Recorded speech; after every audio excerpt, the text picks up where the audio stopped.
April 2ನೇ ವಾರದಲ್ಲಿ ಚುನಾವಣೆ ನಡೆಯುವ ಸಾಧ್ಯತೆ ಇದೆ. ಮಾರ್ಚ್ 9ರ ನಂತರ ಲೋಕಸಭೆ ಚುನಾವಣೆಗೆ ಅಧಿಸೂಚನೆ ಹೊರಡಿಸುವ ಸಾಧ್ಯತೆ ಇದೆ. ಮಾರ್ಚ್ 2ನೇ ವಾರ ಚುನಾವಣಾ ದಿನಾಂಕ ಪ್ರಕಟ ಸಾಧ್ಯತೆ ಇದೆ. ಅಂದರೆ ಮಾರ್ಚ್ 10ರ ಆಸುಪಾಸಿನಲ್ಲಿ ಅದಾಗಲೇಬೇಕು. ಕಾರಣ ಆದರೆ ಮಾತ್ರ ಏಪ್ರಿಲ್ ನಿಮಗೆ 20ರ ಆಸುಪಾಸಿನಲ್ಲಿ ಚುನಾವಣೆ ನಡೆಯೋಕೆ ಸಾಧ್ಯ ಆಗುತ್ತೆ. ಕಾರಣ 45 ದಿನಗಳ ಮುಂಚಿತವಾಗಿ ಚುನಾವಣೆಯನ್ನ ಘೋಷಣೆ ಮಾಡಬೇಕಾಗತ್ತೆ.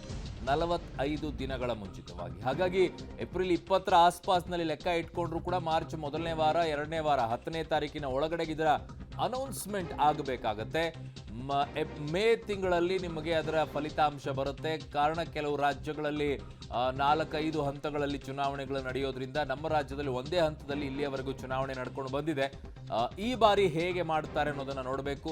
ಅವುಗಳೆಲ್ಲವನ್ನ ಗಮನದಲ್ಲಿಟ್ಕೊಂಡು ಮಾರ್ಚ್ 10ನೇ ತಾರೀಕಿನ ಒಳಗಡೆಗೆ ಅಂದರೆ 2ನೇ ವಾರದಲ್ಲಿ ಚುನಾವಣೆಯ ದಿನಾಂಕ ಪ್ರಕಟವಾಗುವಂತ ಸಾಧ್ಯತೆ ಇದೆ.